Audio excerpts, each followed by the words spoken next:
Hi Aquarius, welcome to the full moon reading in Aries for October 17th, 2024. Full moons close out cycles. We're finishing up a big cycle here. You have with the direction that this reading is going in is number 3, energy, letting go. However, it did come up reversed. So I'm going to have take a quick synopsis from the book. I don't have these memorized. When this card is reversed, it reveals a personal attachment that's so significant it's affecting the quality of your life. Perhaps a dishonoring person or activity is holding you back, or perhaps you're desperate to achieve a certain desire. If so, you must banish the urgency and desperation. That attitude blocks your conscious intentions, projecting a dark vibration instead of a joyous receptivity. This card reversed is warning you to surrender attachment and start making mindful choices rather than simply reacting to what happens.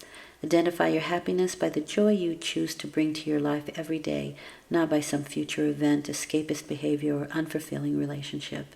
Let go of those unhealthy attachments and continue to work on your goal without obsessing about it. Okay. Let's see how that plays out in your tarot reading. The first set of cards is where you find yourself at the time of the full moon, or if you are consciously, actively closing something out here, you can find that information with these set of cards. The second set of cards is you and what you're thinking and how you're doing, how you're behaving. Okay. The last set of cards is probable outcome. Okay, ouch. Probable outcome, because some things we can change and some things, oh nice, and some things we are meant to experience, always for our growth, though it may not feel like it at the time. So, all's well that ends well. Very nice. Okay, well, honestly, I see the conflict with the 2 5s here. Page of Cups is somebody in your atmosphere who is younger, this is my Pisces card. They can be a Pisces or behave like one, which can have some insecurities and therefore be a bit argumentative or cause some agitation through their insecurities or their fear. They're a little bit naive, but they're also highly sensitive and very intuitive people. And this can be somebody younger, or it can be somebody at a distance from you that you're dealing with. And the 5 of Wands, which is Saturn in Leo. Saturn wants to teach us something, right? He's the taskmaster. So we kind of learn things in a difficult way when Saturn's involved. And Leo can be those very egoic expressions, my way or the highway. So in this scenario, everybody kind of has a particular way of wanting to do something, right? No one's letting go of, of their way of wanting to do it. They're all working for the same form, for the same situation, right? They're trying to make a pentacle in this card. But, you know, somebody says their pole has to be on top, or their wand has to be, you know, the grounding wand, or, you know, I know how to do it best, I know how to attach it, that kind of thing. And so there can be agitation and conflict.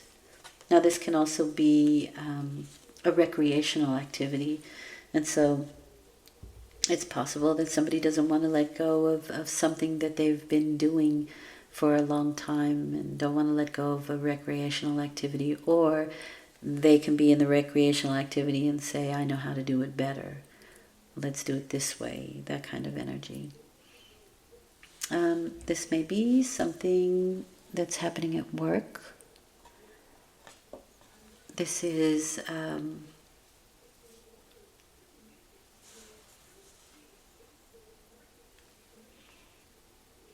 this is the sun in Virgo, and this is the energy of removing all distraction and just getting the job done.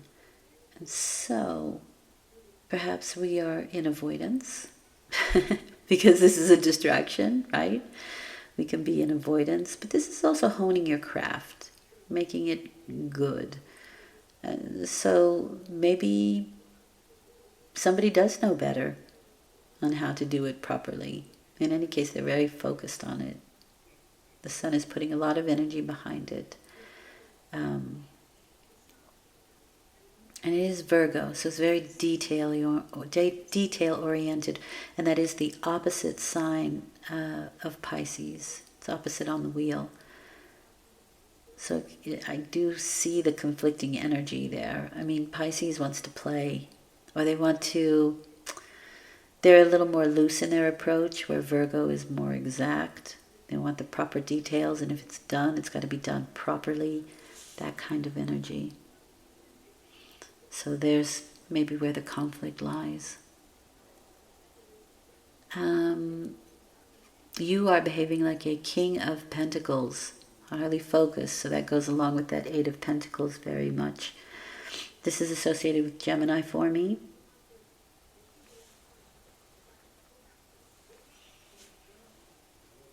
And that Five of Swords is Venus in Aquarius. So that's very much your own energy.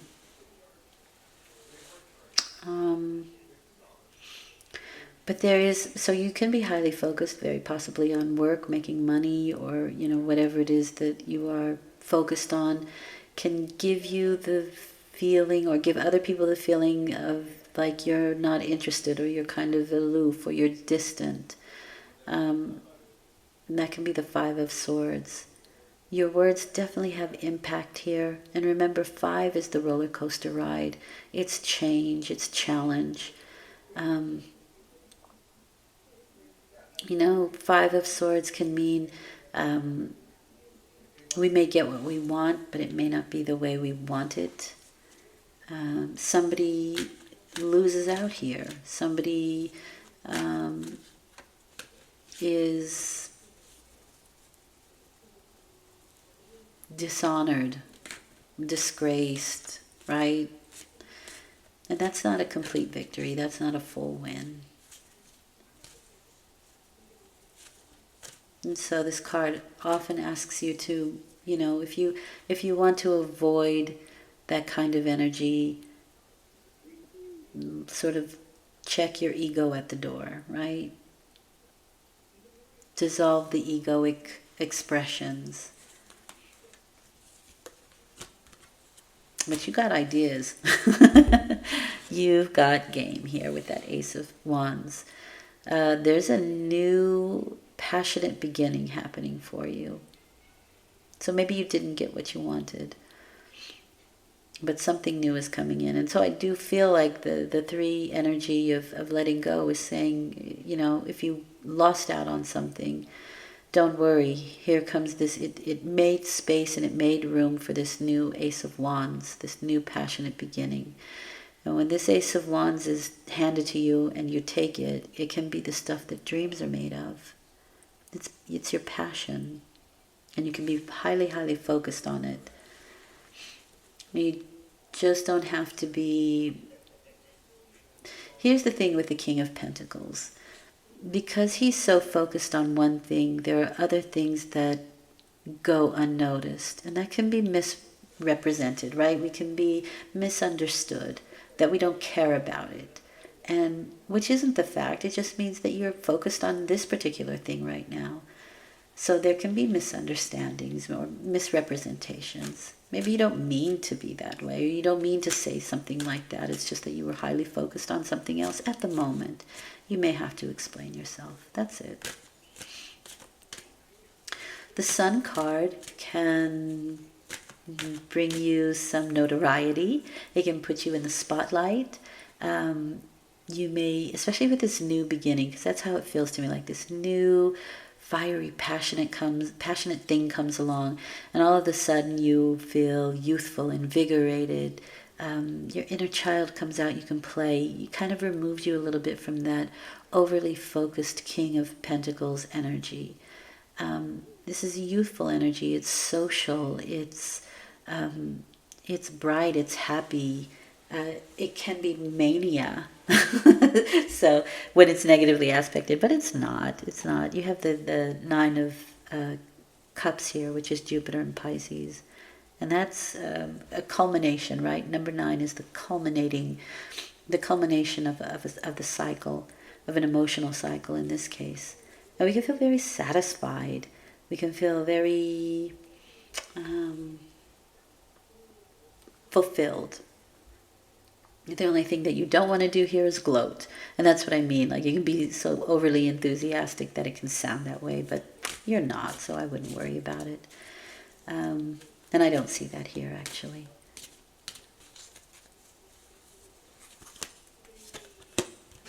New venture, new adventure, a leap of faith. Wow, what a great ending.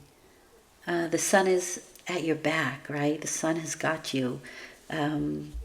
Whatever it is you're doing, whatever it that you are presenting to the public, perhaps, is going to be very fulfilling. It's going to be really, I keep wanting to say rich, right? There's a richness to it. There's a depth of emotion to it. And it's very benevolent. It's very giving. And it's a new venture. You're taking a leap of faith here. There's pure potential. I always think of the Fool because it's a 0 as a sort of a seed, right? And everything is packed in there that you need to become something. And it just, in its own time, unfolds. And that's what the kind of the Fool, that carefree attitude is. It's like everything will unfold in its proper timing, and I will be this Ace of Wands that I'm starting out now in its proper time. I'm a branch now, but I can become the full tree in its proper timing. That kind of thing. Really nice. Really, really nice.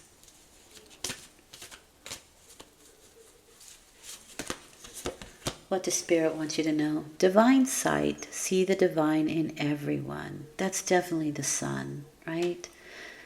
The sun shines for everybody, not just those that they think deserve it, right? And the sun asks for nothing in return. Very nice indeed. All's well that ends well. Thank you for watching. It's appreciated. I hope it's been helpful. I'll return in 2 weeks with a new moon reading. Until then, take very good care. Bye for now.